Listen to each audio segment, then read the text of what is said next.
विकास के लिए लगातार लगा रहूंगा और आपके बीच में भी रहने में कोई कसर नहीं छोड़ूंगा। और कहीं भी मैंने चुनाव से पहले भी कहा था कि कोई भेदभाव नहीं होगा और कोई काम में कमी नहीं होगी। पर मैं आप सबसे निवेदन यही करना चाहूंगा, विकास के लिए सबको एकजुट रहना चाहिए। विकास तभी हो पाएगा जब आप सब एकजुट होकर के लग जाओगे, और एकजुट होकर लग जाओगे तो पिछले समय का जो इतिहास रहा है काम का, उससे अपन कहीं अलग कर गुजर जाएंगे, ताकि अपनी एक नई पहचान बन जाएगी। पहचान बनाने में तो आपने 2023 के चुनाव में कोई कसर नहीं छोड़ी है। यहाँ के नौजवानों ने भी इतनी मेहनत की है, दिन रात आप लोगों ने एक किया है। पर मैं भी आपसे कहना चाहूंगा कि राम जी के आशीर्वाद से, राम जी का नाम लेकर के,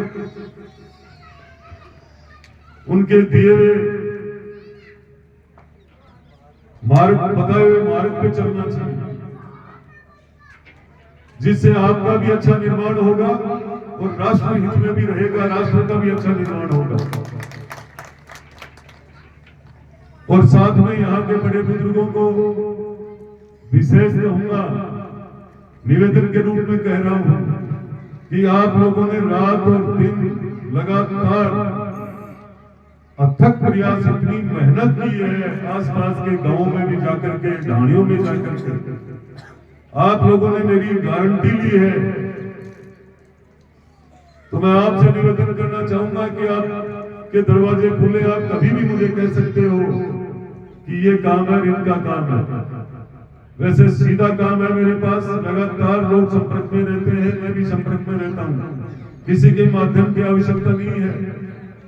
पर फिर भी मैं आप सबको कहना चाहूंगा, इसलिए कि आपके विश्वास पे हो सकता है मैं उनके पास नहीं पहुंचा हूं, और आपके पहुंचने से उन्होंने आपके विश्वास में मुझे मतदान किया है, तो आपका धर्म बनता है उनसे पूछना, उनके साथ फिर से मिलना, बैठना, और उनसे पूछना चाहिए कि कोई काम हो तो, हमारे लायक कोई काम हो तो जरूर पूछना चाहिए।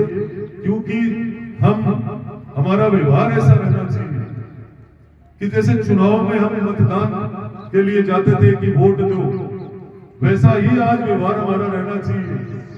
यह अहंकार हमें नहीं आना चाहिए कि हमने वोट लिया और हम चुनाव जीत गए। वो का वो प्रेम रहना चाहिए, वो याद रखनी चाहिए 25 तारीख को आप सबके बीच में वो प्रेम बना रहेगा जो 25 नवंबर के लिए आप मेहनत कर रहे थे। उस मेहनत को आप हमेशा याद रखोगे तो लोगों के काम भी कराओगे, लोगों से जुड़ के भी रहोगे, लोगों का मान सम्मान भी नहीं भूलोगे। यही मैं आपके बीच में कहने आया हूं, और आपने मुझे बुलाया। जीत के बाद में बुला करके पहली बार मुझे आने का यहाँ अवसर मिला है, और बाबा हरिराम बाबा की खूब बड़ी एक कृपा भी रही है मेरे पे कि अब के बाद जिधर भी गए समाधि वाले, साधु संत, बड़े बुजुर्ग, हर समाज, सबके सब मिलकर के ये तय कर लिया था कि अब की बार कांग्रेस को हराएंगे, बीजेपी को जिताएंगे। इसके लिए आप खूब बड़े धन्यवाद के पात्र भी हो। इसी के साथ मैं मेरी वाणी को विराम देता हूं। जय श्री राम।